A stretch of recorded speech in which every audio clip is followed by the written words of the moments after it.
안녕하세요. 한소망 울타리 가장 최인수 부가장 고인수 민태화입니다. 우리 울타리는 타 지역에서 오시는 분들과 새가족 위주로 구성되어 있어 부가장이 2명이랍니다. 우리 한소망 울타리는 믿지 않는 자녀들의 영혼과 믿는 자녀들의 믿음 성장을 위해 올해도 변함없이 목적을 두고 기도하고 있습니다. 가장을 도와 헌신을 아끼지 않는 부가장님들과 서로를 섬기고 사랑하며 배우기에 힘쓰는 울타리원들과 함께해서 행복합니다. 하나님 보시기에 좋은 울타리가 되겠습니다. 오늘 말씀의 제목은 교회에는 하나님이 보시기에 좋은 전도의 일꾼이 있다입니다. 하나님의 말씀을 봉독함으로 하나님의 말씀을 선포하겠습니다. 사도행전 5장 40절부터 42절까지 말씀입니다. 그들이 옳게 여겨 사도들을 불러들여 채찍질하며 예수의 이름으로 말하는 것을 금하고 놓으니 사도들은 그 이름을 위하여 능력받는 일에 합당한 자로 여기심을 기뻐하면서 공회 앞을 떠나니라. 그들이 날마다 성전에 있든지 집에 있든지 예수는 그리스도라고 가르치기와 전도하기를 그치지 아니하니라. 아멘. 아우구스티누스가 이런 명언을 우리에게 남겨뒀습니다. 함께 읽어봅시다. 은혜는 우리가 선행을 했기 때문에 주어지는 것이 아니라 우리가 선행을 할 수 있도록 주어진다. 아멘. 감동도 마찬가지입니다. 우리가 선행할 수 있도록 주어지는 것입니다. 하늘의 일을 할 수 있는 힘을 주는 겁니다. 기억하십시오. 오늘 여러분이 은혜를 받았고 오늘 여러분이 감동을 받았다면 거기에는 매우 특별한 이유와 하나님의 섭리가 담겨져 있는 겁니다. 선한 일을 할 수 있도록, 하늘의 일을 할 수 있도록 하나님께서 여러분에게 은혜도 주시고 하나님께서 여러분에게 감동도 주신 것입니다. 감동을 받은 사람이, 은혜를 받은 사람이 감동도 줄 수 있고 은혜도 줄 수 있는 겁니다. 사람은 자기 것을 나눌 수가 있고 가지고 있는 것을 나눌 수가 있는 것이지 자기에게 없는 것은 결코 나눌 수 없는 존재입니다. 오늘 여러분에게 은혜가 있기를, 오늘 여러분에게 감동이 있기를 축복합니다. 자, 그럼 감동받은 사람들 혹은 감동을 주는 사람들, 여러분 꿈꿉니까? 감동받기를 원하십니까? 그리고 감동을 주는 사람이 되기를 원합니까? 그럼 여러분 하나님이 지으신, 만드신 위대한 걸작품임에 틀림이 없습니다. 그럼 누가 과연 감동을 주고받는 사람이 될 수 있을까? 생사관이 바뀐 사람입니다. 죽음에 대한 생각이 바뀌고 삶에 대한 생각이 바뀐 사람들, 생사관이 바뀐 사람들입니다. 사관이 바뀌면 비로소 생관도 바뀌게 됩니다. 감동을 받은 사람, 은혜를 받은 사람은 죽음에 대한 생각이 바뀌게 됩니다. 그 후 삶에 대한 생각이 바뀌게 되는 겁니다. 죽음을 뛰어넘는 삶의 에너지를 갖게 됩니다. 즉, 생명을 바쳐서 할 일이 생기고 생명을 바쳐서 지킬 만한 일들이 생기는 겁니다. 이게 생사관이 바뀐 겁니다. 생명을 바쳐서 할 일이, 생명을 바쳐서 지킬 만한 일들이 생긴 사람들. 뭐가 바뀐 사람들입니까? 맞습니다. 그때 그에게 하늘의 힘이 주어집니다.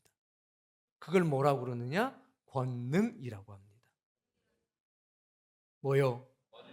권능은 하늘의 힘이 생사관이 바뀐 사람들에게 주어지는 겁니다. 아무에게나 권능이 주어지는 것이 아닙니다. 너희가 권능을 받으리니 예수님께서 말씀하셨습니다. 하늘의 힘이 너희의 것이 될 것이라. 생사관이 바뀌셔야 합니다. 교회를 나옵니다. 믿음의 삶을 살아갑니다. 그것으로 만족하시면 안 됩니다. 교회를 왜 나옵니까? 은혜를 왜 받습니까? 하늘의 힘을 얻기 위해서입니다. 그 힘을 가지고 이 세상을 살아가기 위해서인 겁니다. 관념 속에서, 생각 속에서 아니요. 하나님의 능력은, 은혜는, 진리는 생각이나 관념에 제한받지 않습니다. 거기에 머물러 있지 않습니다. 우리의 실제적인 삶을 변화시키는 능력이 되는 겁니다. 여러분 이걸 다 경험하시기를 원합니다. 자, 우리의 관심사, 제자들의 관심사가 있었습니다. 최후의 관심사, 궁극의 관심사. 그게 뭔지 한번 진솔하게 이야기를 나눠보세요. 너의 관심사는 뭐냐? 성경에 나타났던 제자들의 관심사는 무엇이었냐?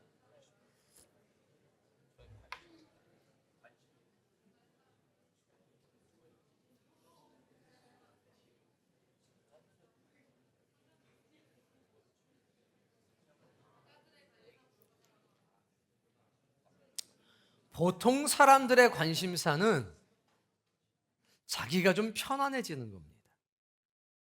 하나님을 왜 믿냐? 아니, 뭔가 좀 하나님에게 얻으려고 믿는 거지. 마음의 평안이 됐든 치유가 됐든 뭐가 됐든 보통은 그렇습니다. 근데 제자들은 조금 더 나았습니다. 언제 하나님의 나라가 이루어지는가?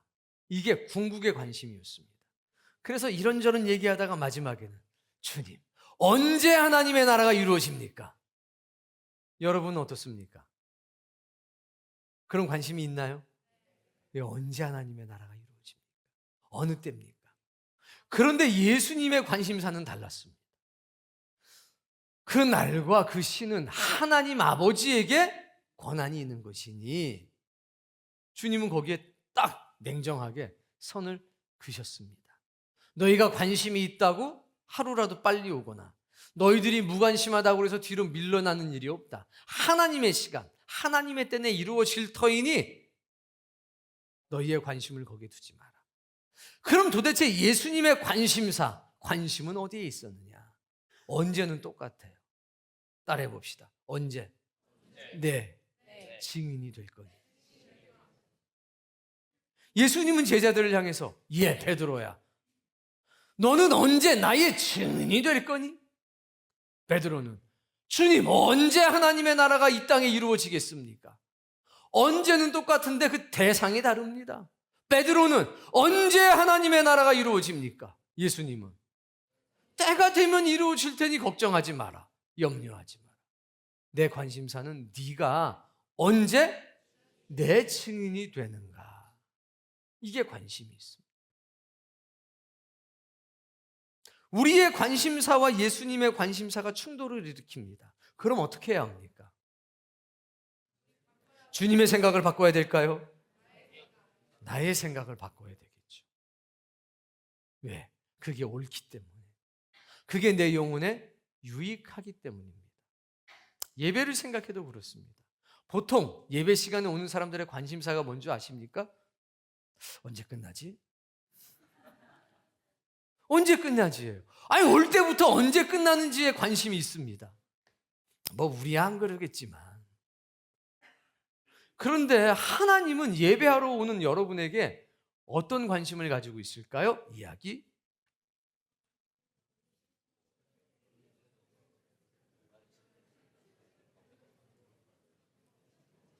하나님은 예배가 언제 끝나느냐에 관심 없습니다. 하나님은 언제 변하지 이 사람이? 이 집사가, 이 장로가, 이 권사가, 이 학생들이, 이 청년들이 과연 언제 변하지? 이게 관심이 있는 거죠. 근데 사람의 관심은 이거 언제 끝나지 예배가? 예배가 일찍 끝나냐 늦게 끝나냐 이건 중요한 게 아닙니다. 중요한 건 그 예배를 통해서 변화가 돼야 되잖아요. 아니, 일찍 끝나면 뭐해요? 변화가 안 되는데. 아니, 늦게 끝나면 뭐해요? 변화가 안 되는데. 일찍 끝나든 늦게 끝나든 예배는 사람을 변화시키는 능력이 있어야 합니다. 우리의 관심사는 거기에 있어야 돼요. 예배 오면서 내가 오늘 과연 변화될 것인가? 주여 나를 변하게 해 주옵소서. 우리 목사님 오늘 예배 일찍 끝내주셔야 되는데 누구 만나기로 했는데. 관심사가 무엇이냐가 너무나 중요한 것 같습니다. 성령님의 감동을 받으면 권능이 생깁니다. 하나님의 힘이, 하늘의 힘이 내게 머물게 된다는 겁니다. 그때 우리는 동시에 생사관도 바뀐다는 것을 경험할 수 있습니다. 자, 오늘 매우 특별한 존재들이 우리 앞에 등장합니다. 이분들은 생사관이 바뀐 사람들입니다. 보통의 사람들이 어떻게 이렇게 살지? 하는 물음표를 가질 때 이분들은 물음표를 지어버리고 수많은 느낌표들을 자신의 인생 가운데 만들어냅니다. 그 이유는 딱 하나. 생사관이 바뀌었기 때문에, 권능이 임했기 때문에, 하늘의 힘이 그들에게 임했기 때문에 이들은 누가 시켜서가 아니라 자원해서 거룩해 보이는 삶을, 그 특별해 보이는 삶을 살게 된 겁니다. 오늘 여러분도 기왕에 예수 그리스도를 믿게 되었으니 아이고 언제 하나님의 나라가 이루어질까? 그것도 좋은 거죠. 그러나 주님의 관심사, 아무개야 넌 언제 내 증인이 될래? 하나님, 나는 언제 하나님의 증인이 되겠습니까? 좀 그런 은혜가 내게도 있기를 원합니다. 이런 기도의 제목이 여러분의 입술을 통해서 고백되어지고 선포되어지기를 원합니다. 자, 오늘 본문 말씀 40절 읽겠습니다. 그들이 옳게 여겨 사도들을 불러들여 채찍질하며 예수의 이름으로 말하는 것을 금하고 놓으니. 두 명이 있습니다. 하나는 그들, 하나는 사도들. 그들이 누군가 봤더니 대제사장들과 그들에게 속한 사람들. 그 밑에 봤더니 사두개파라고 되어 있습니다. 사두개파. 그들은 사두개파입니다. 공회를 장악하고 있는 사람들입니다. 그들이 사도들에게 위해를 가했습니다. 첫 번째, 책짓질, 매질을 가했습니다. 두 번째, 금지시켰습니다. 뭐를? 예수님의 이름으로 말하는 것을. 여러분은 무언가를 자꾸 금지시키고 무언가를 하지 못하도록 위해를 가하는 그 편에 서 있습니까? 아니면 이런 것을 당하는 사람들입니까? 사도들은 지금 당하고 있습니다. 자, 41절. 사도들은 그 이름을 위하여 능욕받는 일에 합당한 자로 여기심을 기뻐하면서 공회 앞을 떠나니라. 자, 그런데 사도들은 지금 어떤 상태냐? 기뻐하는 상태입니다.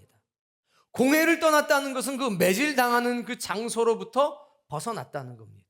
벗어난 게 중요한 게 아니라 여기에 기쁨이 있다는 거죠.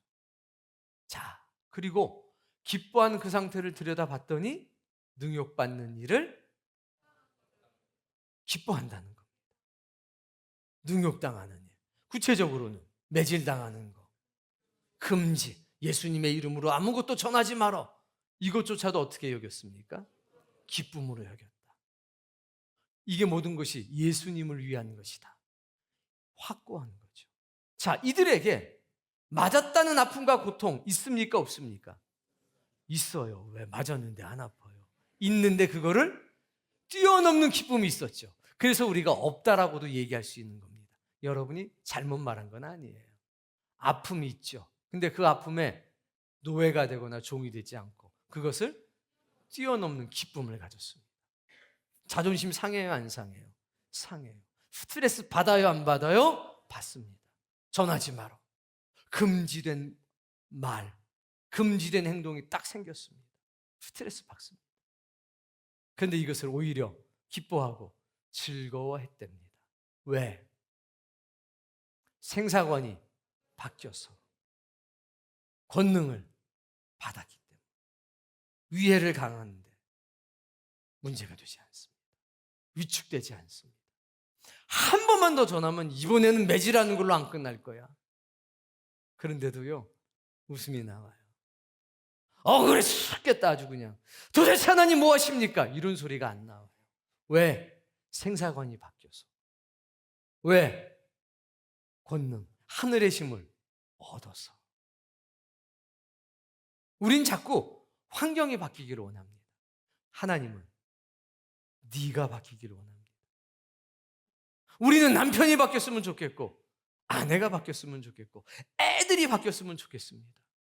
근데 하나님은 내가 바뀌기를 원하시고, 우리 가족들도 내가 바뀌기를 원하고 있죠. 관점을 바꾸셔야 합니다. 42절, 그들이 날마다 성전에 있든지 집에 있든지 장소, 성전에 있든지, 지금으로 치면 교회에 있든지 어디에 있든지 집, 한 곳이 아닙니다. 우리 집이 아니라 김 집사의 집, 박 집사의 집, 전도 대상자의 집, 어디 집에 있든지예요. 지금 돌아다니고 있거든요. 장소, 교회든지 집이든지 상관이 없이 매일 어떤 일을 했냐면 두 가지예요. 첫 번째, 가르치는 일. 두 번째, 전도하는 일. 내용은 예수 그리스도는 구원자다. 나의 주인이다. 이거를 가르치고 이거를 전도했다는 겁니다. 전도의 내용과 가르치는 내용이 어때요? 일치합니다. 그래서 나는 가르치는 건 좀 하겠는데 전도는 못 하겠어. 땡. 난 전도는 하는데 가르치는 게 좀 안 돼. 땡. 아닙니다. 가르침과 전도하는 일은 같은 일입니다. 그래서 가르치기를 잘하는 사람은 전도도 잘하고, 전도하기를 좋아하는 사람은 가르치기도 좋아하는 것입니다. 결국 예수님의 이름으로 말하지 말라는 두 가지를 얘기하는 겁니다. 예수님이 그리스도 되심을 가르치지 말라. 예수님이 그리스도 되심을 전하지 말라. 이렇게 얘기하는 겁니다. 그럼 생각을 한번 해봅시다. 이렇게 두들겨 맞고 억울한 일을 당하고 위해를 당하고 있는데도 불구하고 왜 매일같이 교회가 됐든 집이 됐든 가르치고 전도하는 겁니까? 한번 이야기해 보세요.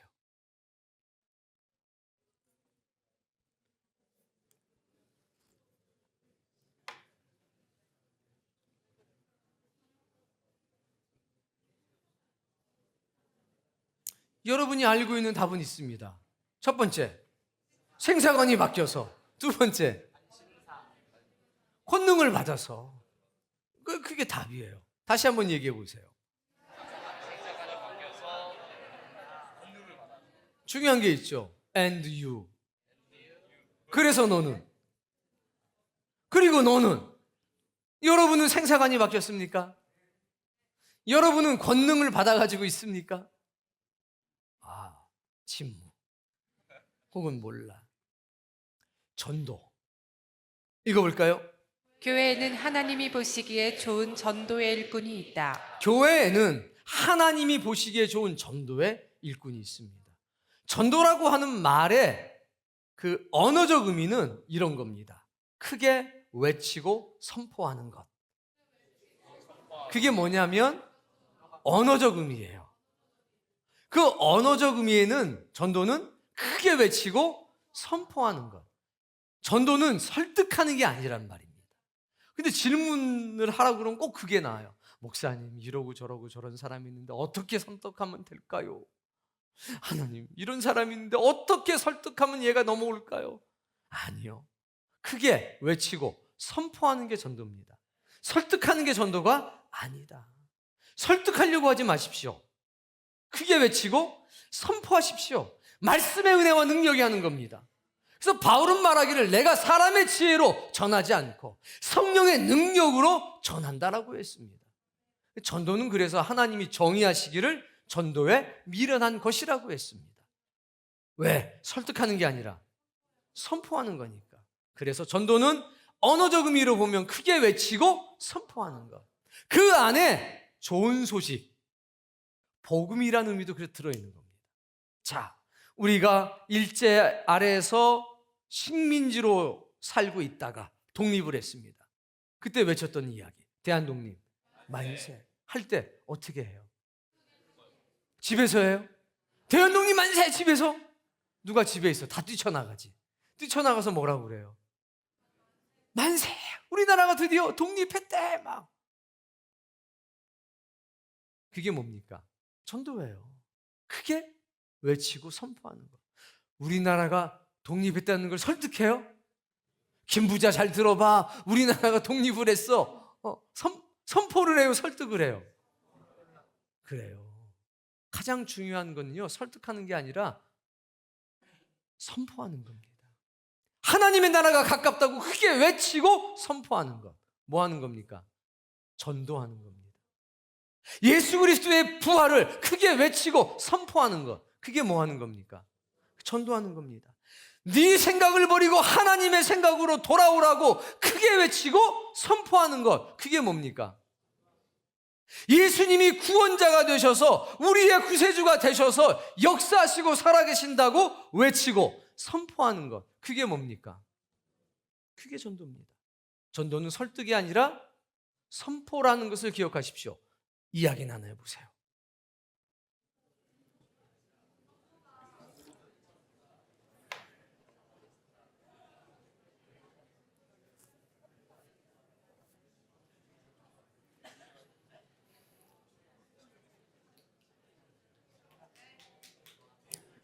억지로 되는 것 아니고 누가 강요한다고 되는 것 아닙니다.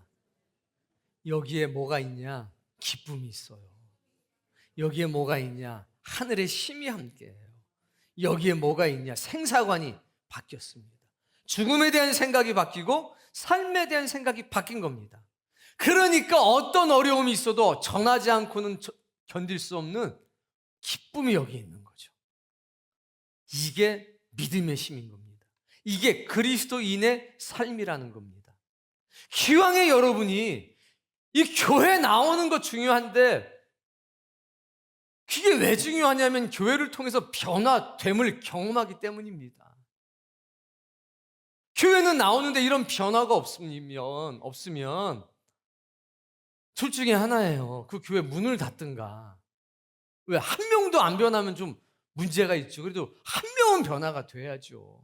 변화가 안 되는 교회는 문을 닫았으면 좋겠어요. 두 번째는 좀 나를 변화시킬 수 있는 교회를 찾아가세요. 여기서 변화가 안 되면 좀 다른 교회라도 가서 변화하세요. 나가려는 얘기는 아닌데 살 길 찾으라는 얘기예요. 또 나가서 또 쫓아냈다고 그럴까 봐 겁나서 그래요. 두 가지. 아무도 변화시킬 수 없는 교회라면 문을 닫아라. 두 번째, 도무지 이 교회에선 여러분이 변화가 안 되겠다면 여러분을 변화시킬 교회로 좀 가라. 좀 뭔가 위대한 결단이 있어야 될 것 같다는 얘기죠. 그냥 왔다 갔다 하는 사람 되지 않았으면 좋겠다는 거예요. 그러니까 이 교회가 사람을 변화시킬 수 있는 교회가 돼야 되지 않겠습니까? 여러분도 좀 변화되는 사람이 돼야 되지 않겠습니까? 생사관이 바뀌어야죠. 하늘의 힘을 좀 얻어서 살아가야죠. 애도 아멘을 하네. 수예요, 수? 아니면 누구예요 도대체? 맞아요. 복되라. 여러분, 사도행전의 이 삶이 가능한 건 인간의 의지가 아닙니다. 하나님의 은혜인 겁니다. 이것이 드라마틱하게 표현되어 있는 게 이사야서 52장, 이사야서 61장에 너무 극적으로 그리고 너무나 아름답게 동시에 강력하게 표현되어 있습니다. 이게 생사관이 바뀌는 과정인 거죠. 이유인 거죠. 자, 이사야서 52장에 보면 1절에 읽어봅시다. 시온이여 깰지어다 깰지어다. 시온 보고 깨라고 그랬는데 시온은 장소잖아요. 이거는 장소를 의인화한 겁니다. 배경을 보면 일단 이사야 선지 시대에 살고 있던 이스라엘 백성들이에요. 유다 사람들이에요. 이 사람들이 듣는 겁니다. 근데 실제로 이 말씀이 적용되는 것은 바벨론, 포로 시대에 살고 있던 사람들에게 이 말씀이 실제적으로 적용이 됩니다. 동시에 오늘 이 시대의 사람에게도 적용이 되고 예수님의 시대에 살았던 베드로에게도 적용이 됩니다. 자, 바벨론 포로 생활하던 사람들에게 적용된다는 건 이해가 되시죠? 예언의 말씀이니까. 동시에 베드로에게도 적용됐습니다. 베드로도 로마의 식민지가 된 이스라엘 땅에서 살고 있었습니다. 바벨론의 포로로 끌려가서 살고 있던 사람, 로마의 식민지 땅에 살고 있던 베드로 입장이 똑같은 거예요. 오늘 우리도 마찬가지입니다. 우린 하나님의 나라에서 이 땅에 유배 온 사람들입니다. 이 땅에서 죄와 사망의 종노릇하고 살았던 사람들입니다. 그러니 이 말씀은 우리 모두에게 주시는 말씀임을 기억하고 들으셔야 합니다. 시온이요, 믿는 사람들이요, 포로된 사람들이요, 식민화된 땅에 살고 있는 사람들이요, 뭐하라? 깨어나라.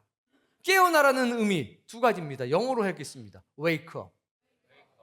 이거 뭡니까? 자다가 눈 뜬 겁니다.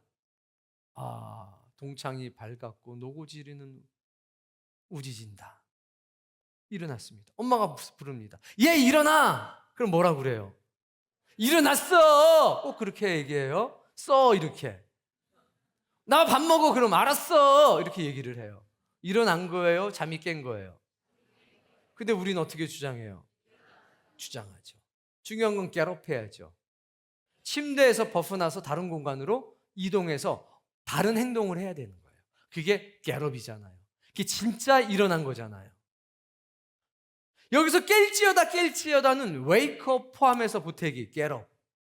눈을 떠라. 그리고 일어나서 다른 행동을 해라. 이게 깰지어다입니다. 자, 포로니까 아무것도 할 수 없다. 내가 식민지화된 땅에 살고 있으니까 아무것도 할 수 없다. 내가 내 무능 때문에 이런저런 환경 때문에 아무것도 할 수 없다. 이게 뭐냐? 잠들어 있는 겁니다. 영적으로. 그들을 향해서 하나님 뭐라고 얘기하시는 겁니까? 할 수 있다. 해야만 한다. 내가 도와줄 거다. 그러니 네 자리를 들고 일어나서 걸어가라. 이게 깰지어다예요. 네가 38년 된 병자든 수십 년 동안 혈류병을 앓고 있던 사람이든 상관이 없다. 일어나라, 걸어가라. 이게 뭐라고요? 깰지어다. 한번 선포해 주세요. 옆에 사람들에게.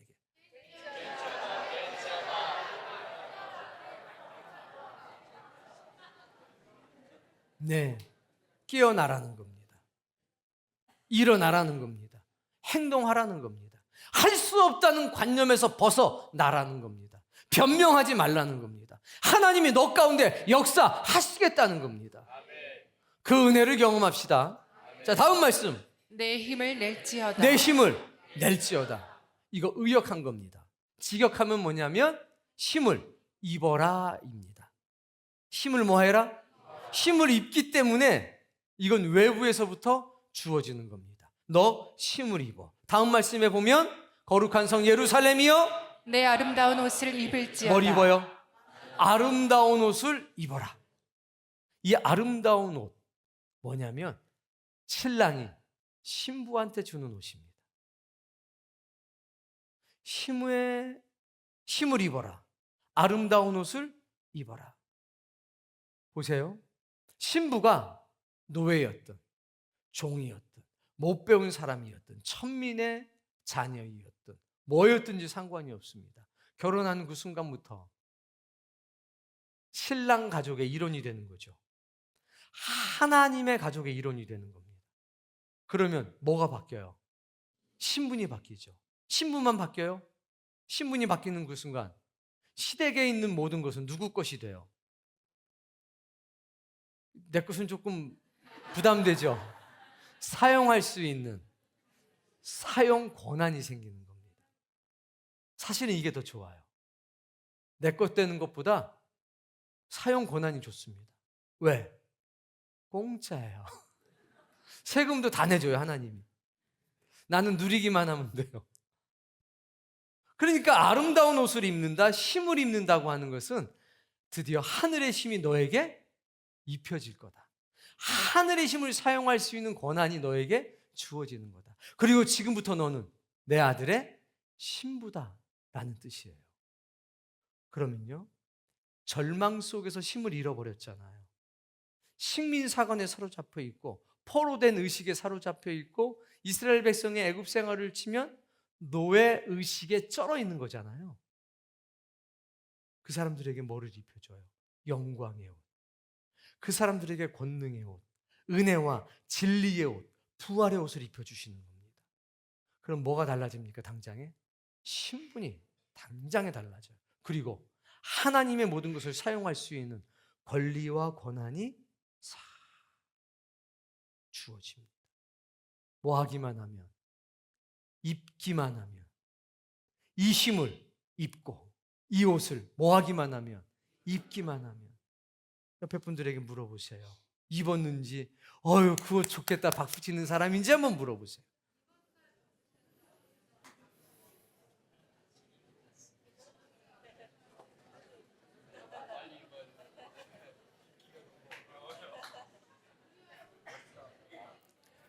자, 이 옷을 바꿔서 입었습니까? 아니면 이 옷이 좋다고 바라보고 있습니까?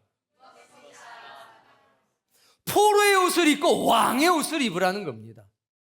가난의 옷을 벗고 부요함의 옷을 입으라는 겁니다. 절망의 옷을 벗고 희망의 옷을 입으라는 겁니다. 그러면 영향받지 않는다는 겁니다. 다음 말씀, 이제부터 할례받지 아니한 자와 계속 부정한 자가 다시는 내게로 들어옴이 없을 것이니 불신자의 말들 때문에, 핍박하는 사람들의 말들 때문에 네가 상처받을 일이 없다는 겁니다. 매를 맞아도 영향이 없다는 겁니다. 금지를 당하고 정신적인 고통을 당해도 괜찮다는 겁니다. 전혀 네가 영향을 받지 않을 거라고 하나님이 말씀하시는 겁니다. 2절 말씀. 너는 티끌을 털어버릴지어다. 뭘 털어버려요? 티끌 가운데 앉아 있습니다. 먼지 가운데 앉아 있습니다. 고통스러운 삶을 얘기하는 거죠. 내 무능 때문에. 내가 과거에 저질러온 그 일들이 내 발목을 잡고 있는 거죠. 환경이 내 발목을 잡고 있는 겁니다. 근데 뭐라고 말씀하십니까? 거기서 일어나라는 겁니다. 털어나라는 것은요, 당연히 털어야 됐죠. 일어나라는 겁니다. 벗어나라는 겁니다. 다음 말씀. 예루살렘이요. 일어나 앉을지어다. 어디에 앉아요? 하나님의 보좌에 앉으라는 거예요. 티끌에서 벗어나서, 티끌 더미에서 벗어나서 어디로? 하나님의 보좌에 앉아라. 그게 일어나야죠. 일어나는 건 티끌에서 일어나서 어디로 옮겨가서? 보좌에 거기 앉으라는 거예요. 그러니까 wake up만 해서는 안 돼요. get up해서 움직여야 돼요. 계속 사로잡힌 딸 시온이여 내 목의 줄을 스스로 풀지어다. 근데 문제는 이 줄은 하나님이 풀어주질 않고 우리에게 풀라고 명령하는 겁니다. 왜? 권능을 이미 주셨기 때문에. 이 줄은 내 스스로 끊어내야 됩니다. 과거에 내가 저질렀던 악행들, 과거에 내가 저질렀던 허물의 흔적들, 어떻게 해요? 스스로 끊어내요. 네가 이제까지 어떤 삶을 살았든 상관이 없다. 너에게 이미 아름다운 옷이, 그리고 권능의 옷이 입혀졌기 때문에 너는 내 보좌에 앉을 수 있고, 이 줄을 뭐하라? 끊어내라. 끊어내야 합니까? 메고 살아야 합니까? 메고 사는 사람들을 우린 뭐라고 얘기합니까? 바보, 말미잘, 기타 등등. 자꾸 돌아가려는 사람이 있어요. 61장 3절 말씀 힘차게 읽어봅시다. 무릇 시온에서 슬퍼하는 자에게 화관을 주어 그 죄를 대신하며 기쁨의 기름으로 그 슬픔을 대신하며 찬송의 옷으로 그 근심을 대신하시고 그들이 의의 나무 곧 여호와께서 심으신 그 영광을 나타낼지라. 아멘. 자, 시온에서, 구원의 처소에서 다 잠이 깨어서 활동하는 그 자리에서 뭐하고 있습니까? 슬퍼하는 자. 왜 슬퍼할까요? 내가 여전히 포로고, 내가 식민지에서 살고, 내가 절망 가운데 있다고, 내 힘으로 안 된다고 울고 있는 사람이 있다는 겁니다. 그에게 하나님께서 뭘 주십니까? 화관을 주십니다. 죄는요, 자신의 무능함과 허물의 상징이에요. 그래서 뭔가 잘못하면 여기다가 이렇게 해가지고 그냥 죄를 뿌리면 아니고 이렇게 화로 같은 것이, 그릇 같은 데 죄를 얹고 막 가요. 내가 잘못했어요. 나는 뭔가 죄를 저지르는 사람이에요. 그거예요. 근데 그거를 대신해서 뭘 준다고요? 화관. 화관을 누구한테 줍니까? 신부에게. 누구에게? 아름다운 옷을 입은 그 사람한테 화관을 준. 너네 신부야, 이런 거예요. 그러니까 아까 52장 말씀과 이거 연결되는 말씀이죠. 기쁨의 기름으로, 찬송의 옷으로 그 근심을 대신할 거다. 하나님 영광을 나타낼지어다. 여러분은 재관을 쓰고 살아가는 사람, 화관을 쓰고 살아가는 사람, 어떤 사람이에요? 슬픈 얼굴 짓지 마세요 그러니까 화관을 쓰고 하나님의 권능의 옷을 입고 신부의 옷을 입고 티끌에서 일어나서 하나님의 보좌에 앉아서 그 권세를 누리고 있는 사람들인데 왜 목에 줄을 잡고 사냐 이거예요. 끊어내라고 그랬는데 심지어는 발라요. 죄를 뭐라고 그러면서 바르냐면 이러면서 발라요. 너무 부담스러워요. 하나님의 자녀로 사는 게 너무 부담스러워요. 저 죄 좀 묻힐게요 하고 죄를 묻혀요. 신부 화장 다 시켜놨더니 그리고요 너무 이런 성결한 삶은 좀 저기 하니까요 티끌 좀 묻힐게요. 티끌 좀. 그리고 이 옷은요 너무 부담스러워요. 그래서 그 옷을 또 벗고 일상복으로 갈아입어요. 그런 사람을 여러분 뭐라고 부르시겠습니까? 바보 말미잘. 우리 가운데 바보 말미잘이 있어요 없어요? 집에는 있어요 없어요? 저 좀 넓혀 일가 친척 중에 있어요 없어요? 어떻게 해야 될까요? 우리가 여기에 감동을 받았잖아요. 여기에 은혜를 받았잖아요. 우리가 가르치고 우리가 크게 외치고 선포해야 합니다. 설득 안 된다. 여러분이 여러분의 자녀들을 설득할 수 있어요? 근데 자꾸 설득하려고 그래요. 선포하세요. 설득하면 다툼이 생깁니다. 선포하세요. 여러분의 아내, 여러분의 남편 살아봐서 알잖아요. 말 들어요 안 들어요? 안 들어요. 그거 당연한 거예요. 그래 뭐 하셔야 돼요? 선포하셔야 돼요. 그러나 내가 감동을 입은 사람, 내가 오늘 이 말씀에 그대로 젖어 사는 사람이 되면 보고 같이 느껴지는 거예요. 그 좋은 것은 다 사모하는 마음들이 있잖아요. 곧 여호와께서 심으신 그 영광을 나타낼지어라. 그게 사도들이었어요. 맞으면서 협박을 당하면서 금지하면서 거기에 매이지 않고 나와가지고 성전에 있든지 각각의 집에 있든지 날마다 예수 그리스도는 우리의 구원자요 우리의 왕되심을 가르치고 선포하며 살아가잖아요. 그 기쁨이 있잖아요. 오늘 여러분에도 그 기쁨이 있기를 원합니다. 그래서 7절 말씀부터 보면 이렇게 돼 있죠. 52장 7절. 좋은 소식을 전하며 평화를 공포하며 복된 좋은 소식을 가져오며 구원을 공포하며 시온을 향하여 이르기를 내 하나님이 통치하신다 하는 자의 산을 넘는 발이 어찌 그리 아름다운가. 사도들의 오늘 모습이 이런 거잖아요. 너무 아름답잖아요. 여러분의 눈에도 아름답습니까? 여러분의 삶이 그렇게 되기를 원하십니까? 그대로 되기를 바랍니다. 생사관을 바꾸세요. 역사가 나타나게 되어 있습니다. 권능을 얻으세요. 하늘의 힘이 여러분에게 들어왔습니다. 이제 깨어나십시오. 깨어나십시오. 그러면 화관도 권능의 옷도 신부의 옷도 하나님의 보좌에 함께하는 그 영광과 능력도 이미 우리에게 허락되어 있다는 것을 여러분 알게 될 겁니다. 너와 나의 차이가 무엇이냐? 사도와 나의 차이가 뭐냐? 나는 여전히 자고 있고 내 옆에 있는 그 사람은 사도는 깨어났습니다. 그리고 이 역사를 하나씩 하나씩 이루어가고 있다는 겁니다. 다른 차이 하나도 없어요. 저 사람은 기도를 많이 하니까 아니요. 아무리 기도 많이 해도 안 달라집니다. 기도하는 것이 중요한 게 아니라 이걸 받아들이고 인정하는 게 중요한 겁니다. 감동받으시길 바랍니다. 은혜를 받으시기 바랍니다. 권능을 입기를 바랍니다. 그럼 그 은혜가 그 감동이 우리를 견인해 가는 거죠. 이 사실에 대한 자각이 있기를 바랍니다. 자, 이건 본질. 뭐요?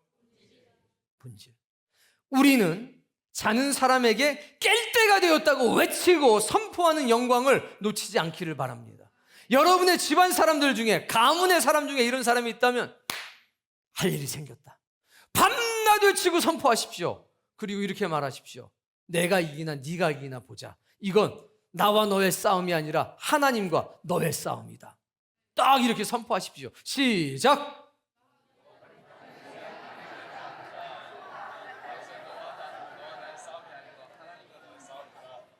멋지지요? 이건 너와 나의 싸움이다. 그러나 하나님과 너의 싸움이기도 하다. 누가 이기는지 보자 하고 딱 선포하세요. 능력이 역사될 겁니다. 아이, 속 시원하네. 티끌을 떨어버리고 영광의 보좌에 앉아야 된다고 명령하시는 그 하나님의 명령이 여러분에게 생명의 물이 되길 바랍니다. 목의 사슬을 스스로 끊어버려라, 풀어버려라. 이것이 부담스러운 말씀이 아니라 나를 신뢰하고 나를 인정하는 하나님의 음성이 되기를 바랍니다. 자, 이 소식을, 이 아름다운 소식을 가까운 데서부터 시작해서 저 먼 곳까지 선포하는 사람이 되십시오. 여기까지 본질. 자, 다시 한번 읽어봅시다. 교회에는 하나님이 보시기에 좋은 전도의 일꾼이 있다. 네, 그래서 우리 교회는 좀 점검하기 쉽게 전도의 일꾼을 5단계로 나누었습니다. 그 첫 번째 단계 읽어봅시다. 전하는 것이다. 그냥 전해요? 크게 외치고 선포하는 게 전하는 거예요. 시작. 크게 외치고 선포하면 여러분은 전도의 일꾼 1단계. 다시 한번. 전하고 선포하는 것이 1단계다. 어렵습니까? 쉽습니까? 쉽습니다. 재밌습니까? 즐겁습니까? 재밌고 그래요. 전도의 1단계, 전도 일꾼의 1단계. 크게 외치고 선포하면 그 사람은 전도 일꾼입니다. 축하합니다. 오늘 여러분 다 전도 일꾼 되셨습니다. 아멘. 이렇게까지 얘기했는데 조금 더 잘 거라고 얘기하거나 웨이크업 해놓고서 겟업했다고 주장하는 어리석은 사람이 없기를 바랍니다. 전도 1단계 전하는 것이다. 크게 외치고 선포하는 것이다. 믿음으로 이 사명 감당하세요. 이것도 쉽지 않습니다. 근데 이것을 하기 시작하면 금세 2단계, 3단계로 쭉쭉쭉쭉 자라게 돼 있습니다. 2단계 전하고 믿게 하는 것이다. 전하고 믿게 하는 것. 믿게 하려면 복음을 제시할 수 있어야 합니다. 그러나 전 여러분에게 말합니다. 1단계로도 충분하다. 2단계부터는 하고 싶은 사람만 해라. 자, 2단계 전하고 믿게 하는 거다. 복음을 제시할 수 있어야 합니다. 자, 3단계 전하고 믿게 하고 등록시키는 것이다. 조금씩 길어지기 시작해요. 옆에 사람 얼굴 보면서 시작. 힘있게 외치고 선포하고 복음을 제시해서 믿게 하고 등록시키는 거다. 어디에? 교회에. 그러면 나는 몇 단계 일꾼? 전도 3단계 일꾼이 되는 거죠. 멋지나요? 멋지죠. 목사님, 저는 1단계도 모르고 2단계도 모르고 3단계 했어요. 전 어떻게 되나요? 일단 3단계 라이센스 줄게요. 그러나 1단계, 2단계도 채워 넣으셔야 합니다. 그래야 완전하잖아요. 그렇죠? 3단계 전하고 믿게 하고 등록시킨다. 4단계 전하고 믿게 하고 등록하고 양육하여 세례를 주는 것이다. 전하고 크게 외치고 선포하고 복음을 제시해서 믿게 하고 교회에 등록시키고 양육해서 세례를 주는 것. 여러분이 세례 주는 건 아니죠. 교회가 주는 겁니다. 그러나 세례 받을 수 있도록 우리가 양육시키는 겁니다. 이거를 성경에서 뭐라고 그랬냐? 가르치고. 그러니까 여기 본문에 나왔던 사도들은 4단계까지 한 거잖아요. 기본. 왜? 가르쳤으니까. 여러분도 그런 은혜 누리고 싶지 않아요? 우리 교회 성경교사들이 요 세례 교육을 시켜요. 그러니까 양육시킬 수 있는 뭐가 있는 겁니까? 능력이 있는 거죠. 자, 4단계는 전하고 믿게 하고 등록시키고 양육해서 세례 주는 것. 이게 몇 단계? 4단계. 대망의 5단계 전하고 믿게 하고 등록하고 양육하여 세례 주고 훈련시켜 재생산. 재생산하는 것이다. 훈련시키는 거. 누구랑 같이 만드는 겁니까? 나랑 같게 만드는 거죠. 여러분 같은 사람이 많았으면 좋겠어요? 없었으면 좋겠어요? 눈 똑바로 뜨고 제 얼굴 보면 확실하게 양심에 손을 얹고 시작. 저도 동의해요. 여러분 다 사람들이 많아졌으면 좋겠어요. 여러분 집안 식구들이 다 여러분 같았으면 좋겠어요. 자, 지금부터 옆에 분들에게 얘기해요. 다 나 같았으면 좋겠다라고 크게 얘기해봐요. 그리고 조금 찌르는 사람들은 회개하고 자다가 깨시기를 바랍니다. 전도의 5단계 전하고 믿게 하고 등록시키고 양육시켜 세례받게 하고 훈련시켜 재생산, 나와 똑같은 사람 만들어내는 거죠. 그것이 전도의 5단계. 손 한번 들어봅시다. 안 들어도 돼요? 난 1단계다. 난 2단계다. 나는 3단계다. 나는 4단계다. 나는 5단계다. 일부 때는 계속 들었어요. 확실히 일부가 믿음이 좋네. 손든 사람들 다 복받기를 바랍니다. 우리가 하나님께 부름받았습니다. 정말 하나님의 놀라운 은혜를 경험했습니다. 그런데 크게 외쳐서 선포하지 못한다면 인생이 너무 불쌍합니다. 여러분, 교회를 다니는 것 중요합니다. 그러나 그것보다 더 중요한 것은 그 교회를 통해서 생사관이 바뀌는 것입니다. 예수 그리스도를 만나면 생사관이 바뀌는 법이죠. 자다가 깰 때가 벌써 되었습니다. 이제 권능의 옷을 입어야 합니다. 이제 신부의 옷을 입어야 합니다. 과거에 어떠했는지 아무 상관이 없습니다. 그리고 죄에서 화관을 써야 합니다. 티끌에서 일어나서 하나님의 영광의 보좌에 앉으셔야 합니다. 그리고 그것을 소리 높여 외치고 선포하는 사람이 되십시오. 여러분, 답답한 내 인생, 답이 없는 내 인생, 나에게 답 없습니다. 권능의 옷을 입어야 합니다. 환경이 하나도 안 바뀌어도 내가 바뀌기 시작하면 놀라운 역사는 나타나고 시작되는 법입니다. 오늘 여러분들에게 새로운 역사와 인생이 선물되길 바랍니다. 나는 항상 이렇게 기도하죠. 하나님, 도대체 무엇입니까? 내 인생이 이렇게 힘들고 어려운데 도대체 무엇입니까? 하나님. 하나님 뭐라고 그러십니까? 너는 언제 내 증인이 될래? 뭐 이게 다 해결돼야 증인이 되죠. 아니요, 성경은 그렇지 않아요. 감옥에 갇혀 있어도 증인이 될 수 있습니다. 철당 망했어도 증인이 될 수 있습니다.